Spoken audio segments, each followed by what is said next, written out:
Welcome back, everyone. We will commence. Thank you, Chris. Maybe.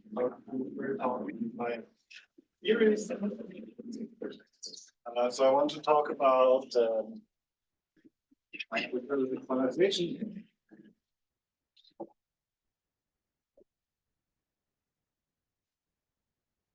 Slide change of plans.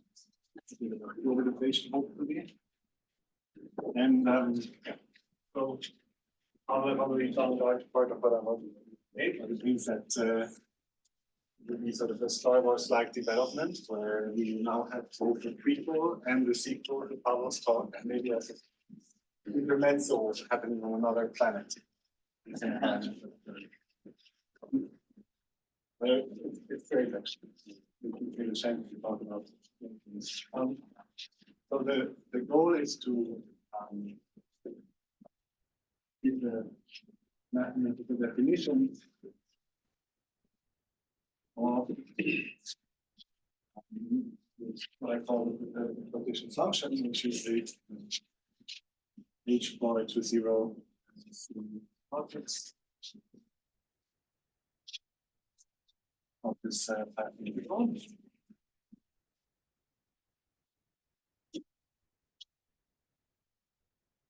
So,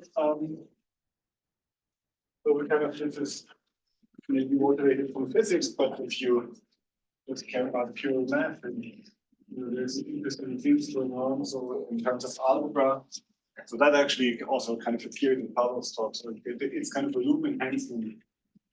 The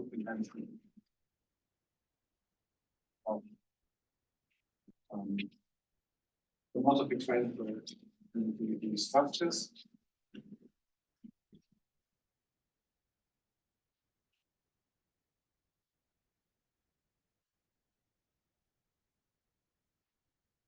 So yeah, I'm going to say a few words about this, but also my talk is much better than Pablo because Pablo only had one loop enhancement. Arbitrarily. So in terms of geometry, this thing produces some invariance of your underlying manifold. Here, maybe as a reminder in words, so we had some space-time manifold M, and then on that space-time manifold we had this pair of manifold branch and field theory. So M is manifold pair FM and FM, a classical field theory.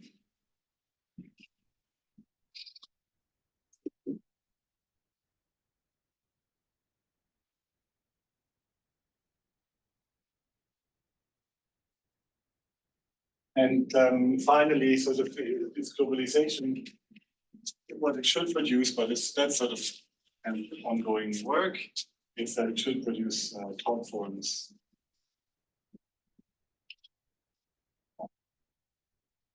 Those Lagrange moduli spaces. So those are all Lagrange moduli spaces. They're kind of interesting gadgets. Interesting gadgets associated to your manifold and okay, so I kind of want to start a little earlier than. Sorry, yes. Is this Lagrange like classical version or the PV version? Yeah, let's stay with the classical version maybe.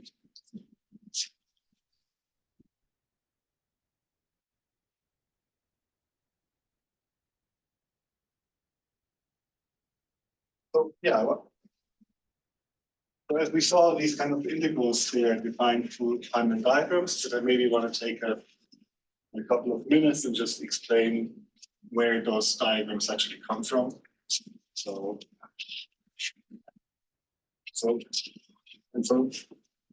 understand that, we need to look at the finite dimensional analogs of those.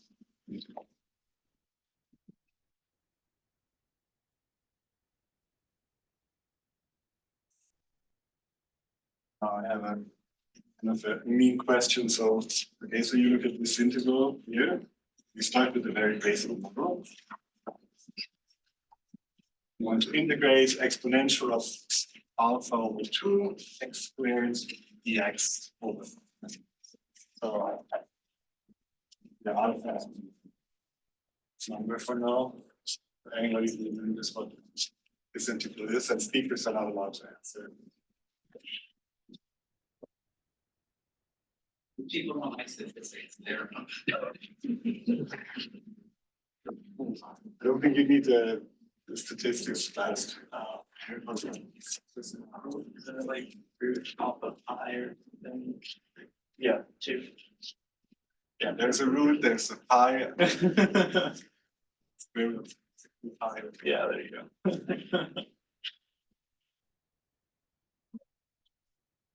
And, okay, so you might wonder where the pi over h bar go, but you can actually just analytically continue. So if you just do the same thing, but replace alpha over 2 with h bar, okay, let's keep.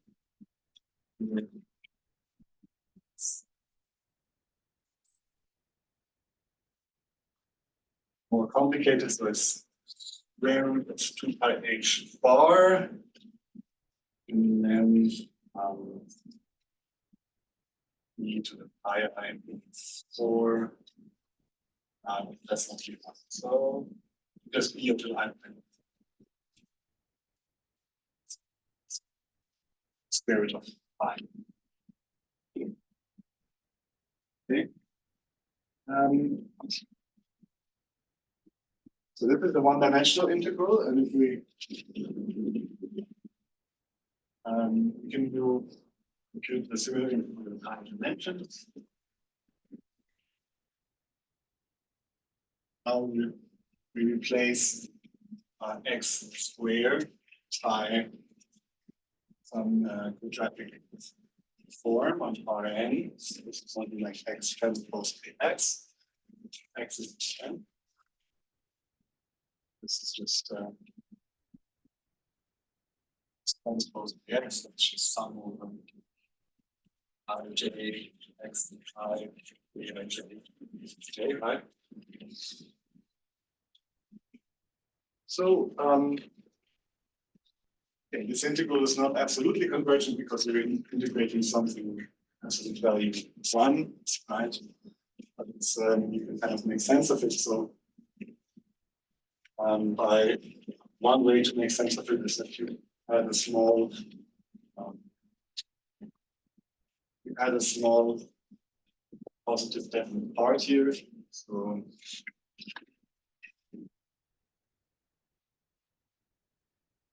same thing, and then you subtract epsilon brackets.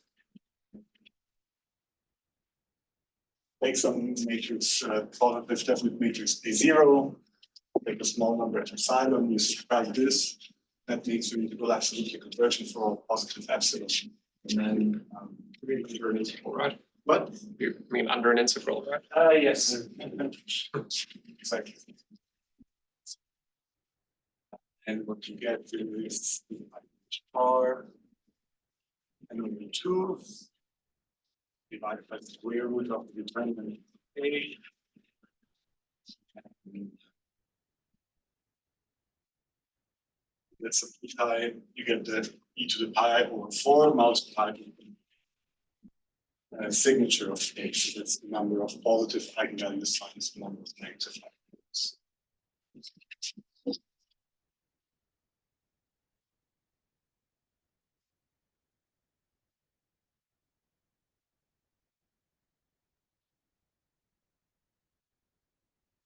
All right. So that's the way to kind of compute those integrals of this form where Sm is only quadratic. Okay, so if you remember from yesterday, our integral or action function was started with a quadratic term and then it had some terms of higher and higher over there. Okay, yes. Sorry, just a quick question. What after L infinity on the left? Structure from structures.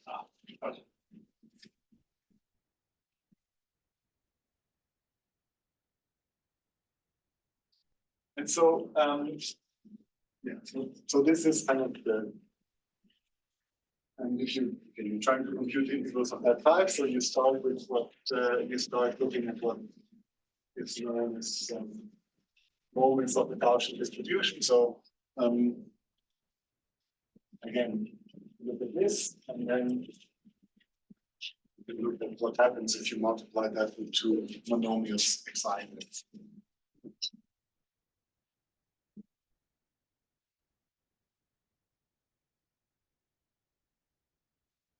Now I'm just changing back to -1/2. So this is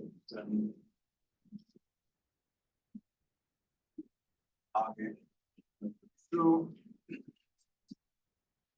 divided by the determinant of a half, and here I'm assuming that a is positive.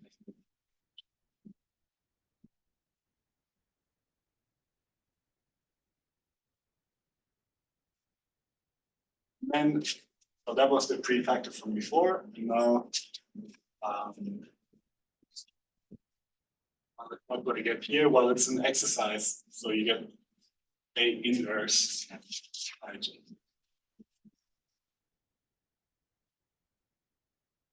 And okay, so now I want to take this, which is just a matrix entry, and I'm going to very suggestively write it in this form. So there's going to be I, J, and I'm going to connect them with shoot. Those are going to be the edges of our family lines. Let's do one more example.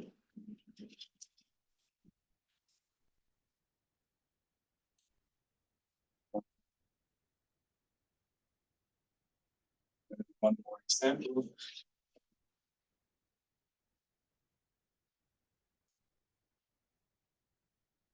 That's going to take 4 of them.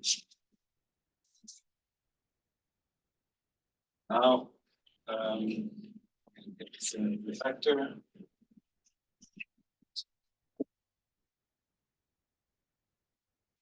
Now, I have 4 labels, I, J, K, and L, and I'm trying to connect those by edges.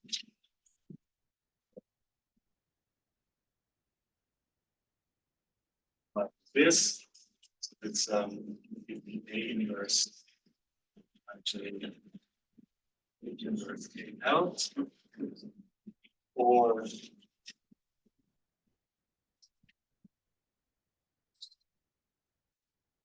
this, A inverse I, K, A inverse L. And then there's one last possibility. You can connect it like this. A inverse I, L, inverse J. Okay.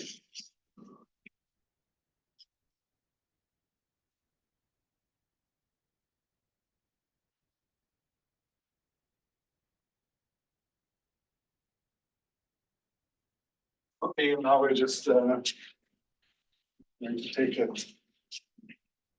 Now we're just wanting to get to the definition of the integral that I just erased, and we're going to get there in just 2 big jumps. Okay, so first big jump. Let's look at the this integral with the complex 3 factor, and then I'm putting all the terms in the exponent. 1/2 x transpose kx. Small over 3 factorial. Now I'm just inventing some notations. So P3 ijk x I sum ijk, and the same notations there. I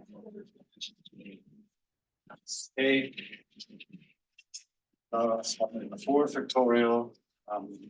P4 some that, and so on. Okay. And so here I essentially just have a imagine that this determinant somewhere, so that means I just have some polynomial actually functional.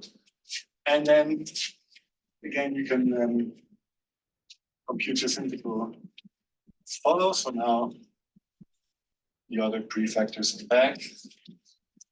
We are for A over square root of the absolute value of the determinant of A. And now I'm actually summing over graphs. So this is just a prefactor coming from the quadratic term. Now I'm going to write some formula. How you prove it is just take the exponential of those guys, you write it with the exponential power series, and then you do this thing over and over and over again. Okay, but so the combinatorics is quite complicated, and you can describe it using graphs.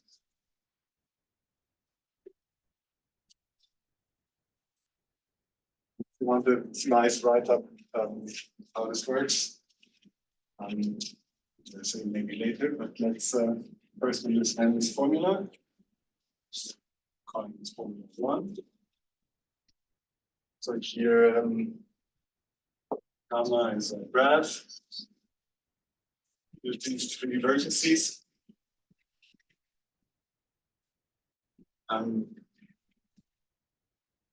Phi of gamma is its Euler characteristic.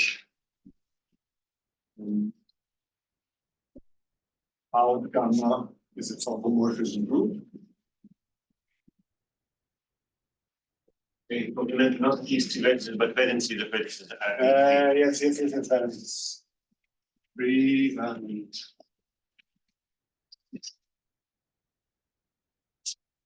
and f of gamma is what's called the saving root.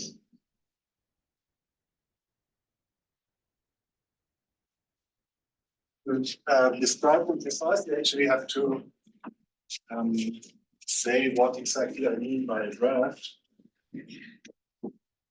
Sorry, I think Yeah. the formula is just some asymptotic formula. Right? What? Asymptotic formula. Yes. Yeah. So you shouldn't write equality.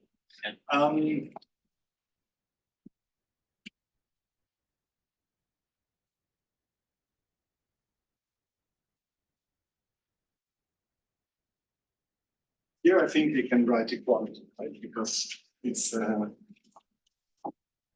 Even just over vector for space. I say that generally it's not convergent. Yeah. If you do the p's as formal variables, if you use what you get coupling constants with p's variables. Maybe it's safer just Method is it's always used in each blast of 0 convergence radius. And it's all p's out. yes.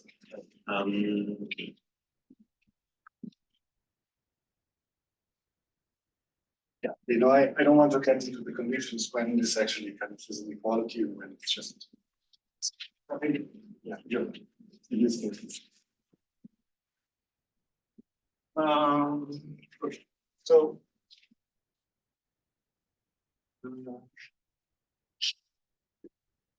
What's a graph for me? So a graph consists of a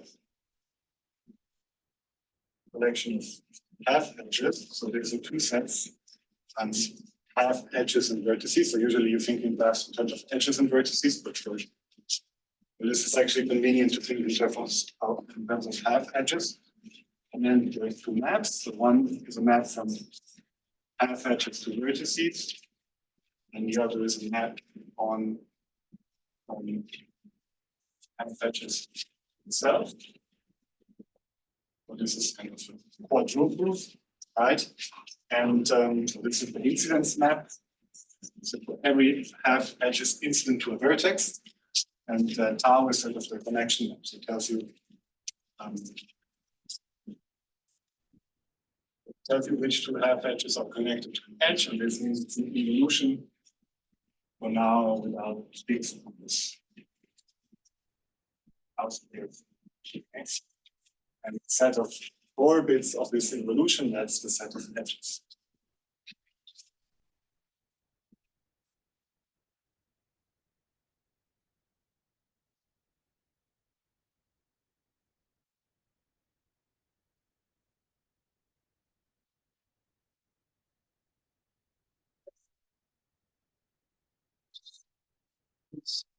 Can you show an example of this? Yes, yes. It's my favorite graph here. So, favorite graph, right? This has a set of half edges in the 6 half edges.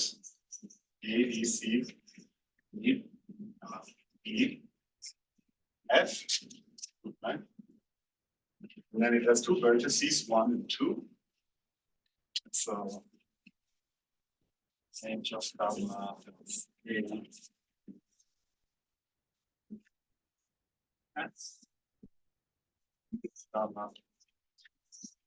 one I of A, I of B, I of C, I of T, is I of P, I of F is 2, right? So the first 3 half edges are instant. The next one, all the 3 half edges are instant to vertex 2. And then I need to define tau. So tau of A is B, tau of D C, and tau of C is F. So this means there are 3 edges. The edges consist of the set A to B, the set E E, and the set C.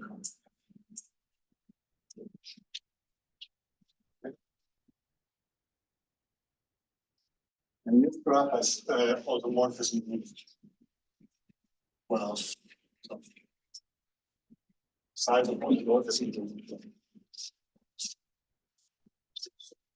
Non-oriented graphs. Yeah.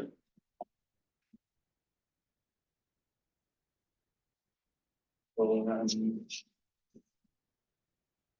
automorphism is a bijection of half edges and bijections of edges that commute with maps. So here you can see that you're free to permute these 3 half edges as long as you permute those 3 in the same way. That will give you the same graph. You're also free to exchange 2 vertices. So there's a S3 symmetric group of 3 elements times a symmetric group of 2 elements. So there are no outer edges on this flavor of graphs. Not yet, but they will appear later. So the other characteristic, I'm just confused because it looks like it's shifted from your talk. If there was 0 loop with. Well, this one is 2-loop graph, but this one is not oriented. So I was having oriented graphs with particular orientations allowed at each vertex. I did like 1 out of H. But here you cannot orient this graph so that this condition would hold.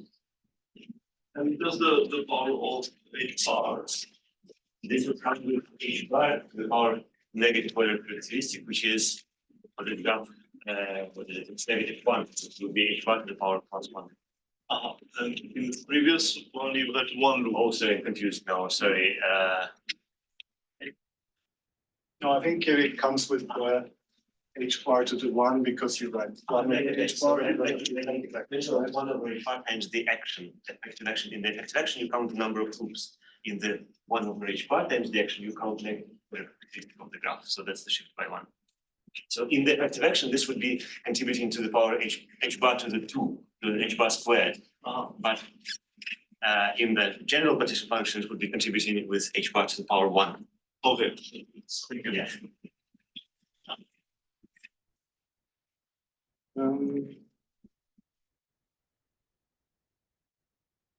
Okay, so this is what graphs are, and now I can tell you what the stadium rules are. So,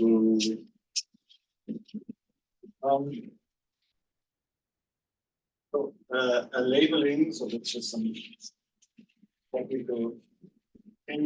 You need to define the stadium rules. That's a map from the half edges to the set 1 to the n. Here n was the dimension of n. And then you can write f of gamma, so it's a sum over all possible labels. And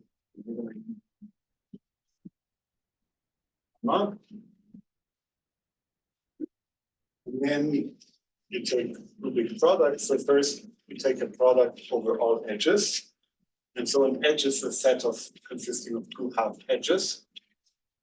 Is the labeling thing a bijection or is it just any old map? It's just any map.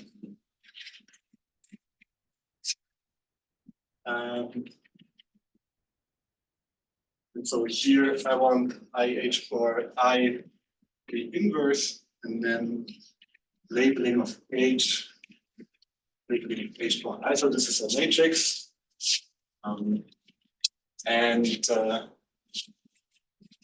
Taking the entry those two indices. So those are indices that are between 1 and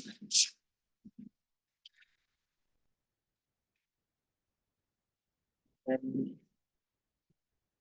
I want to take a product over all vertices, and then take it out as P. So P is this first here.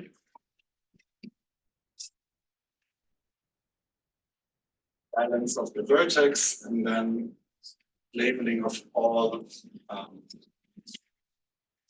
half edges incident to that vertex. And so again, this may be best seen in an example. So let's look at my favorite graph again. So this has a labeling where I label this half edges here by I, J, K, and those by L and N. And so then, okay, so this enumerates all possible labelings, right? If I, J, K, L, and N go over 1 to N. And so I have to take product.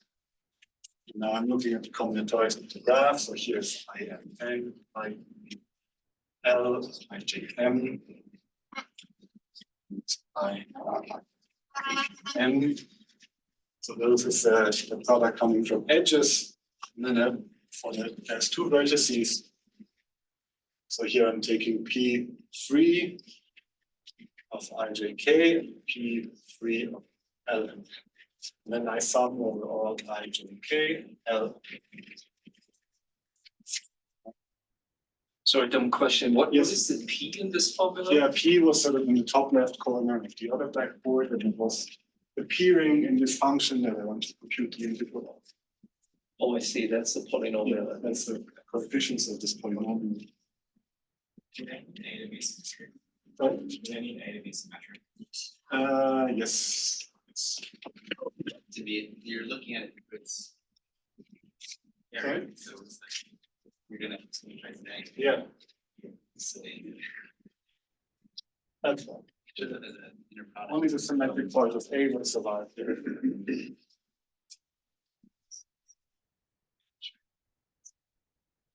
But yeah, that's the asymmetric.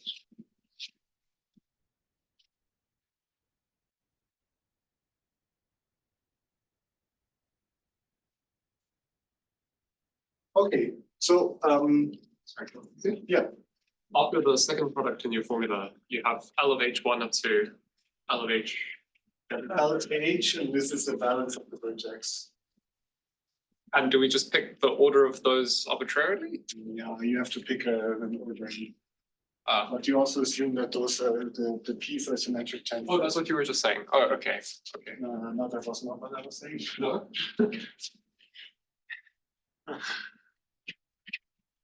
Oh, I see.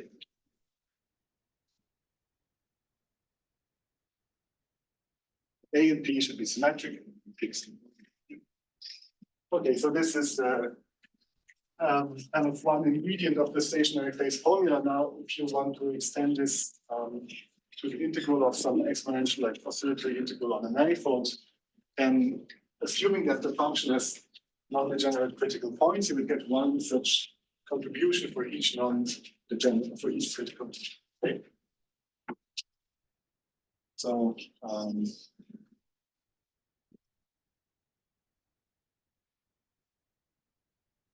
If you look at something like that, yes, or something, it's just some measure. So stationary phase formula says that you get for each critical point of x, for s, x that's only non-degenerate point.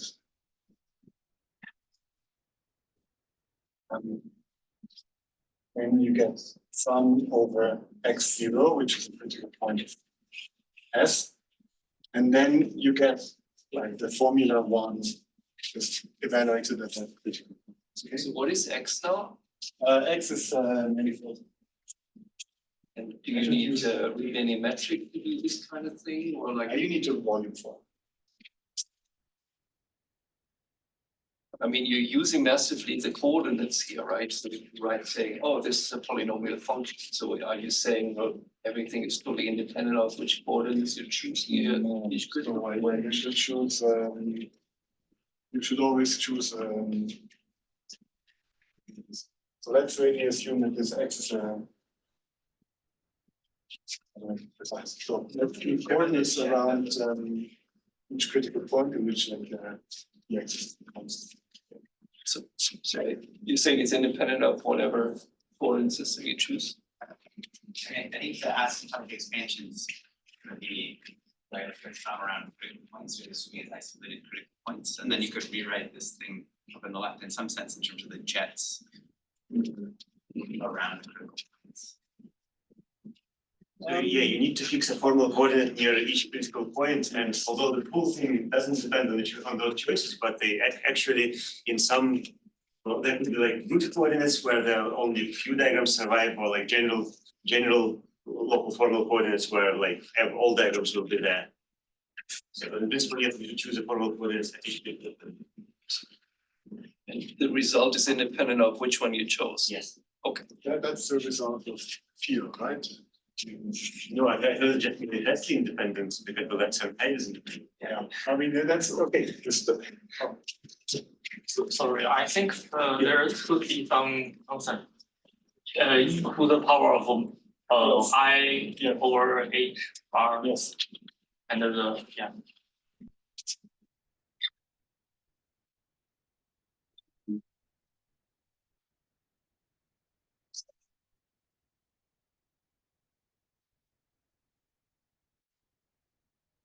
Formula of type 1, where you replace its function exponential with the Taylor expansion.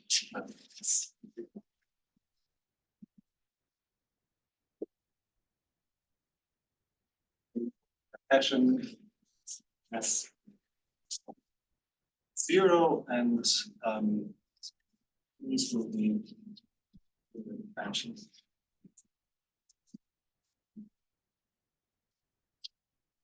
That's how the set. So you should choose coordinates. You should choose clever coordinates around each critical point. I'm not sure if I understand, because like even that function can have lots of critical points, right? That like if you just take x squared plus x cubed. You have to ignore all of them except for 0. So You ignore all them except for 0. yeah, yes, it could have extra critical points, but if you think of it as only measuring like near 0. Okay. Yeah. I think it is because we have that factor. That factor is some sort of H bar infinity order. The factor e to the power of I over H bar x0. That factor is H bar infinity in some sense. Okay.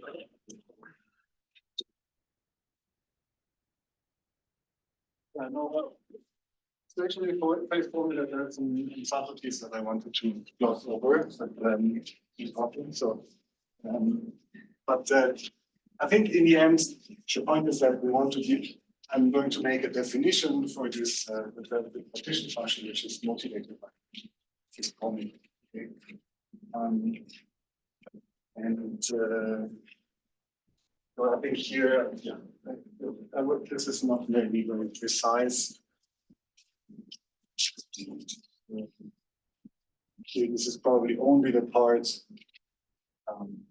comes from the critical point that's x equals to 0. Yes, Some more clarifying questions. sure. So, Okay, just speak up a little bit. So yeah, so in this formula for P with the Yeah. upper index, this is not exponentiation, we're just picking out various Yes. symmetric tensors. yes. So Um, in my and, notation, they just have upper indices that don't not. and, that's in I times A before I do the inverse. I think so. Yeah. Why? Oh, okay, so it should be everywhere. Here is the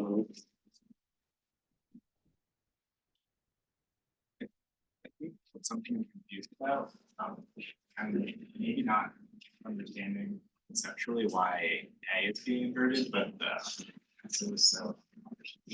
yeah. That's so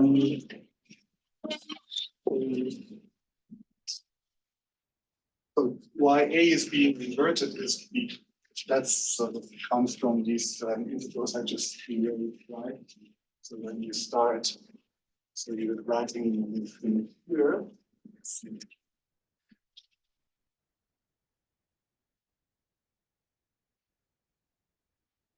How will you arrive at this formula? So you write this integral over Rn, and then you keep the quadratic part in the exponential. And you expand all the rest in power series. So there's a sum over k bigger or equal to 0, 1 over 3 factorial, p to k q x I. This is some capital. It has a small sum.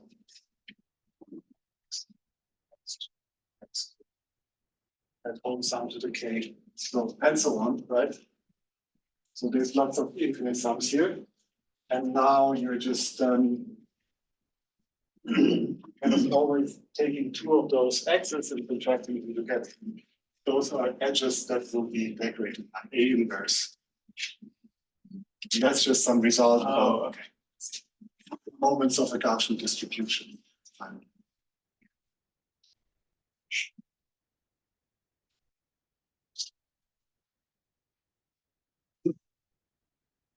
This makes sense. Okay.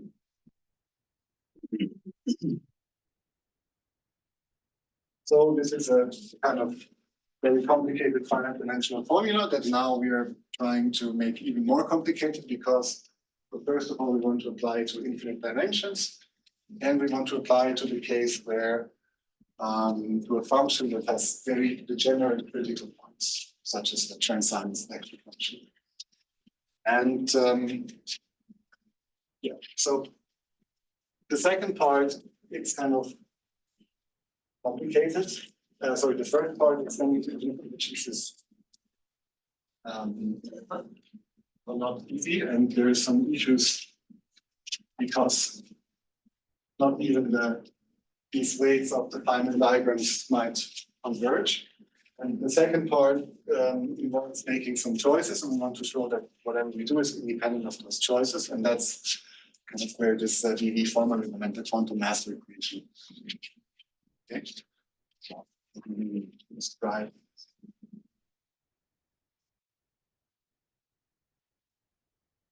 Problems.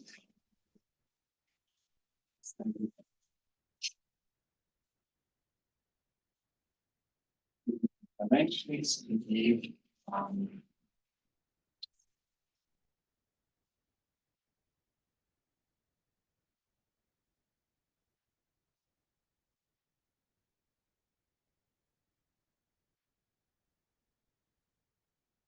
Here we have kind of V formalism to help us, and here we will sort of need renormalization, but in this class we'll only look at examples where we don't need any renormalization, so that we don't have to do too many things at once.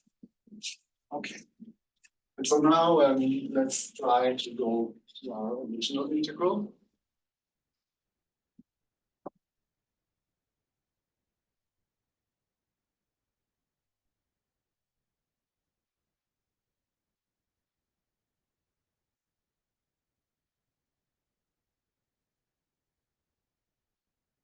So I want to define the perturbative relations of the sky. That's just one third here. So how do I do this? Well, so first you pick a PV extension of your classical field series. Where we have FM, so this means that FM sits inside the PV space FM, and if you restrict the PV actions, FM you recover the original actions. Next, I want to sort of look at the contributions from all critical points. Okay, so you pick x0, but we're only looking at those critical points which actually sit inside the body of the supermanifold of the critical points. And then we discussed yesterday that we have this infinity operations.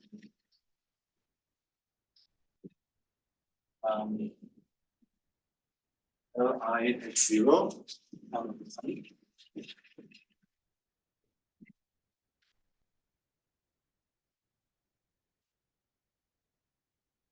Right. Now what I want to do is I want to fix a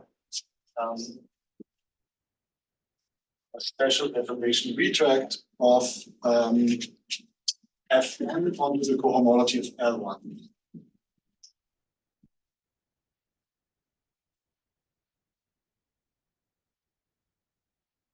L1 is a differential, L1 is 0. Okay. And that's a choice of gauge fixing. So here I have the problem that this action functional, it has potentially the general critical points. So now I'm kind of looking for a VV action, and in the VV formalism, I have the freedom to wiggle around the space over which I'm integrating. And I just pick one where the quadratic part of the action, which is L1, is non-degenerate, and I can do that with special definition retract. That I don't have to tell you anymore what it is.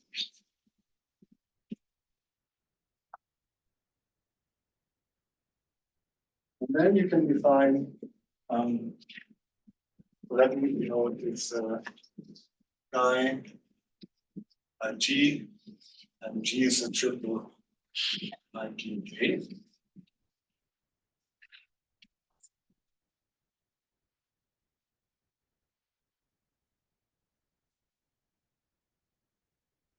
Now I want to make the definition of the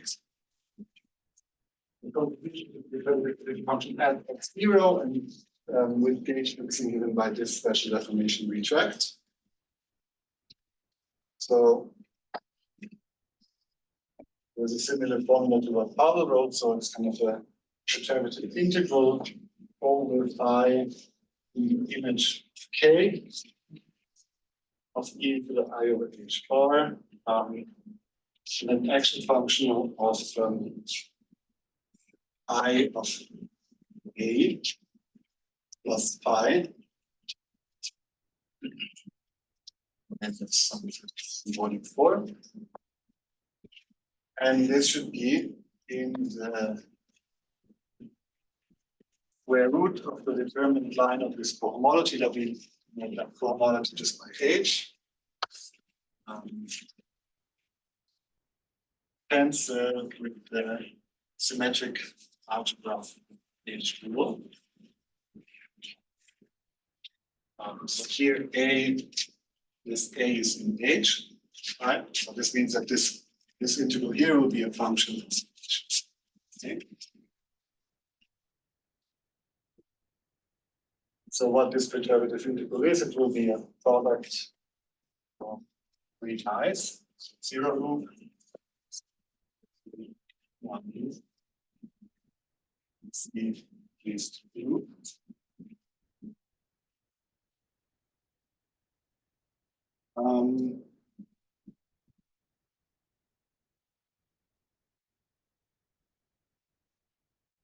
I can't think you Yes. explain that base probability with some perspective determinant path. Yeah, so H, the cohomology is a vector space. So hopefully a finite dimensional one, and then I'm taking the square root of its determinant line. What is determinant line? Determinant line is, this is a super vector space, so you're taking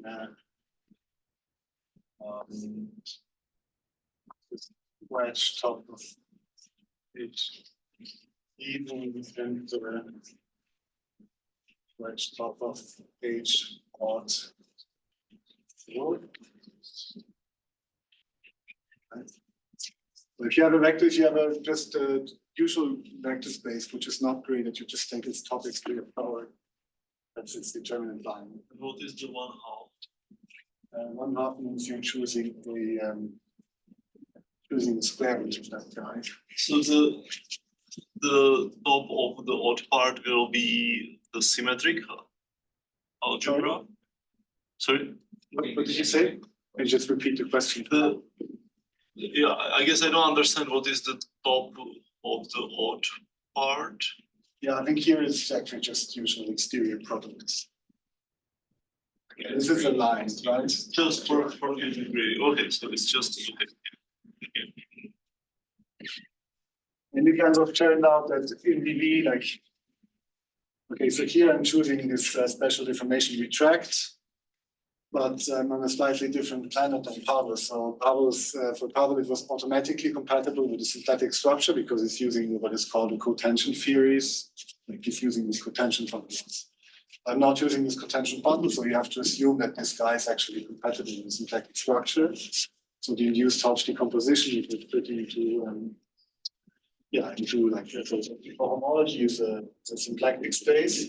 And kind of this odd symplectic thing means that elements of the square root of the determinant line will actually be Does your choice of Lagrangian help you pick which square root you want? sorry? No. That's not sure. Yeah. What was the one? Here.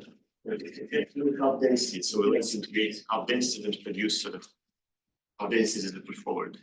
Yes. I guess maybe I'm unsure of what like it's out of the. So it's a line, right?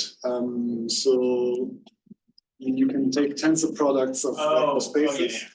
And so this is a vector space. If you tensor it with itself, it's kind of canonically isomorphic to the determinant line. So are you in a situation where you could say, oh, the determinant for, say, a skew adjoint operator has a square root, namely it's Pfaffian? Do you have some skew adjointness in the game so that you have a canonical square root or not really? I think so. There is some skew adjointness in the game that comes from the odd symplectic form. So you are using kind of half densities on this odd symplectic vector space, and those are kind of isomorphic to densities in the dimension subspaces. That's a kind of theorem of Martin. So for me, the sign of this is very hard to determine. Like it's the story of the Same out by yeah, exactly. So the example of that is the Raysinger torsion or right, the Meister torsion. They are usually determined modulo sign. And you can add the spincy structure. Yeah, exactly. Essentially, choosing a sign is an extra structure. Yeah, That's right. And sorry, what is A in that formula? A is is an element of H. I think I said it a little bit. So this is a function on the cohomology. So A is. Yeah, I'm still like processing why is this integral element of that vector space. No, I didn't tell you. Really. Oh, you didn't, okay. So why do we need to modulo assign? I remember the half density can be identified as some spectral sequence related to the symplectic vector space. So it should be something canonical.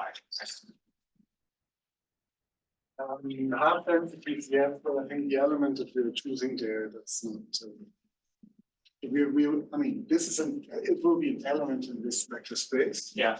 And so that element is only determinant to sign. Ah, yes. Yes, actually.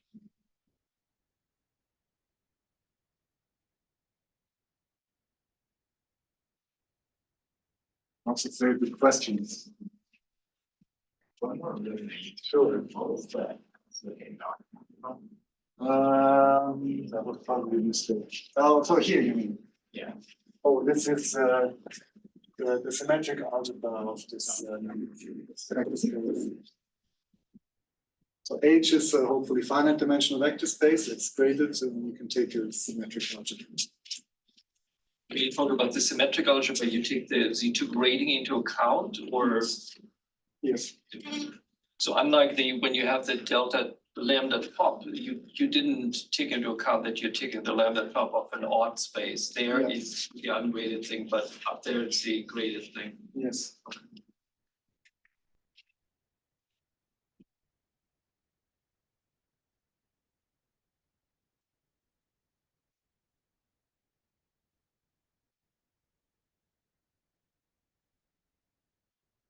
Going lower than I hope. It's not good. So yeah, any more questions? So well, this kind of a product of three edges with perturbative partition function. And so let's just have a look. So the zero looks like that's just this sort of constant free factor. Evaluating them at x0, and then I will multiply by sum over trees.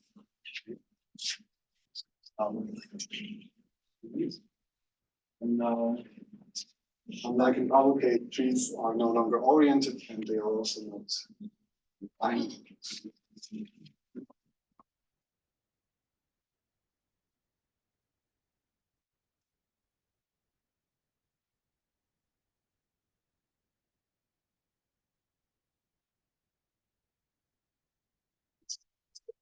And then they will be decorated by A's underneath.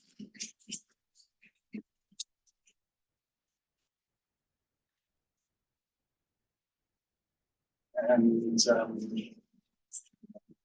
here, so A on internal vertices, internal edges. And here there's also in this final edge, there's also a pairing edge. And on these vertices, you put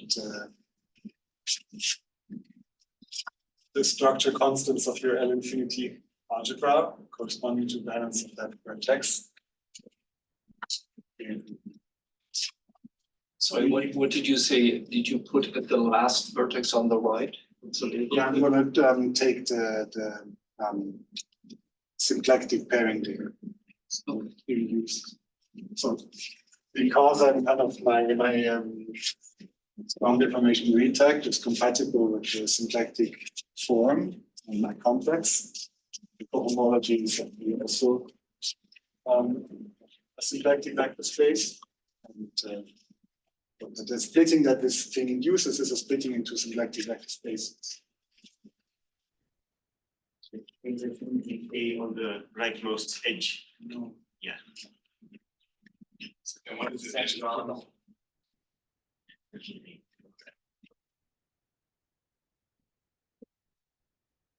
Yeah, so those are actually the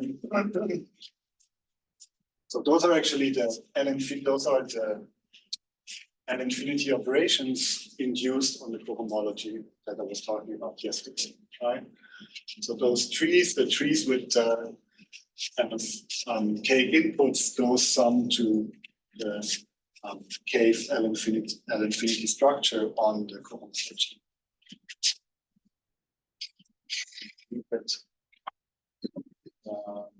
Yeah, if you look at just trees with k leaves, then you get like L prime x0 k. So maybe let's just rewrite this guy and then we write this as follows. And then plus some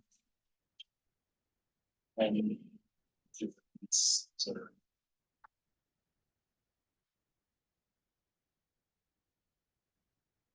A to x0 Ln x0 prime of A to A.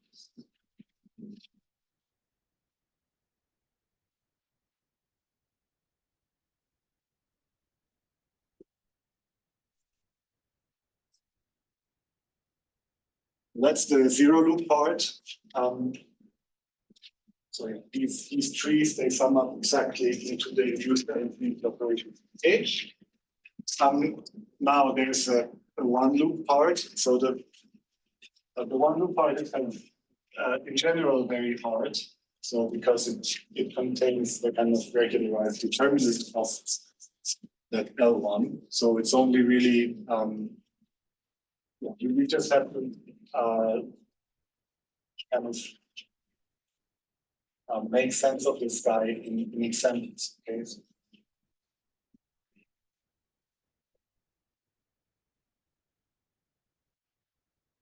the determinant of L1 1/2.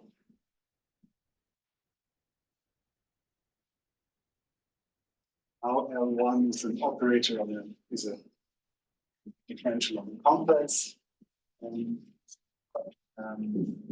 guys need to be analyzed in each example. So need to check.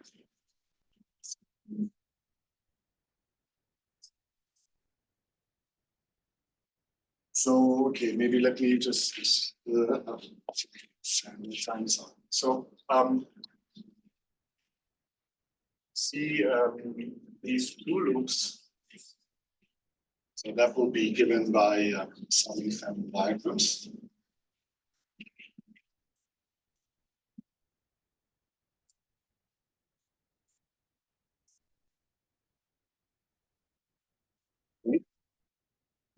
Very similar to what I explained in the first part of my lecture. And okay, so I think my time for today is up, but I think that next time we will just, so this until now, I think it was completely general, and next time we will look in more detail at the example of Konstantin's theory, which is kind of where these, you can actually make sense of all of these sketches. In general, it's actually kind of more of in particular this guy here, so that you need to check every example and accept it. Okay, but yeah, let's stop here for today.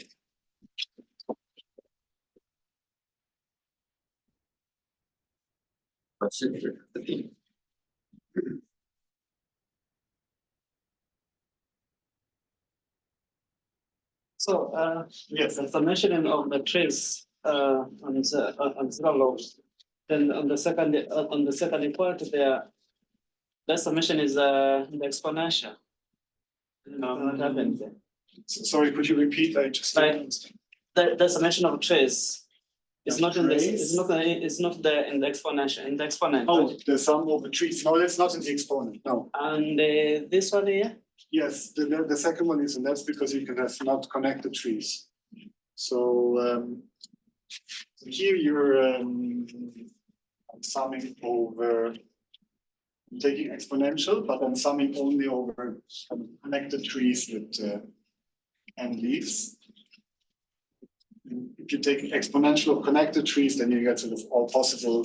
Well, okay, so yeah, so usually that trees means connected, right? I think in graph theory you call that a forest. Things with no roots. So when I wrote trees here, I meant graphs possibly disconnected without roots. It could be a collection of trees. Right. Does that make sense? So equivalent, you could write it in the exponential, but with only trees in the usual strings. Connect blocks.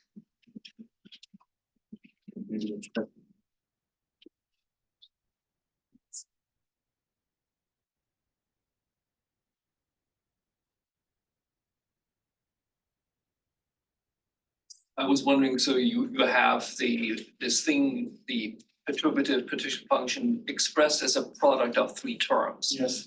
This product is supposed to be an element in this determinant Yes. line, or rather in the 1/2 power of it. Yes. Like, sort of, then you could ask, well, sort of, where does each factor live? Yeah, excellent question. So this factor here, that's the one that should live in the square root of this determinant line, and this the symmetric margin of each product. And the zero loop, It's just a number, huh? Yeah, so zero loop is a bit more complicated because it has this 1 over h bar. So yeah, that's what's confusing me because you kind of need to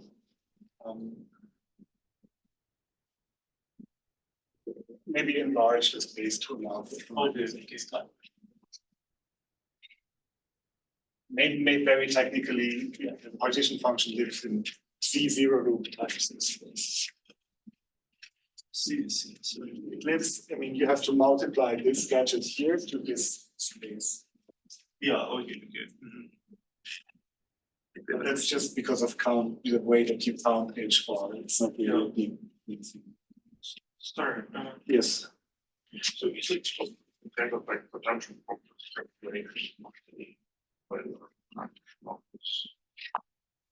Yeah, I don't know. What was the question? Is it supposed to be some kind of potential complex calculation? Can you kind of sort of make sense of it in some intrinsic terms? Just One more intrinsic. So Euler-Lagrange locus is described by this collection of infinity algebra, right? So for every point in the Euler-Lagrange locus, you have one infinity algebra describing its deformation theory. And here you are, so I'm taking sort of for all these infinity algebras, I'm taking this kind of enhanced homotopy transfer.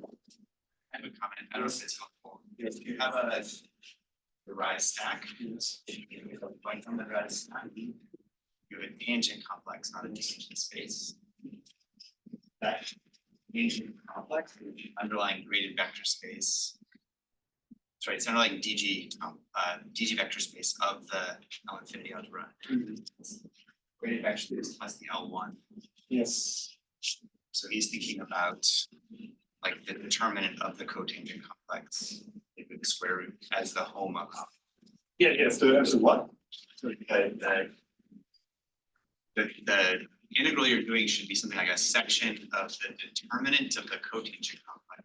Yeah, I think that's eventually where I want to go in. Yeah, but that was my question, basically, that you can take the potential complex and it was one thing. Yes. I'm just saying like it's some piece of the right geometry. Yeah. The tangent complex is the underlying gene complex of the tangent complex. Yeah, so I think in some sense, yeah, you want to show that this perturbative partition function is section of this tangent complex, but I'm not really confident enough in like derived geometry too. That hasn't been done in detail. Yeah. People are working on that.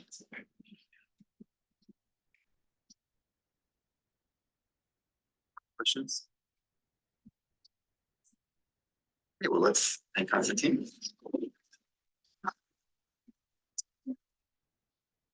Break for lunch now and then resume at 2 o'clock.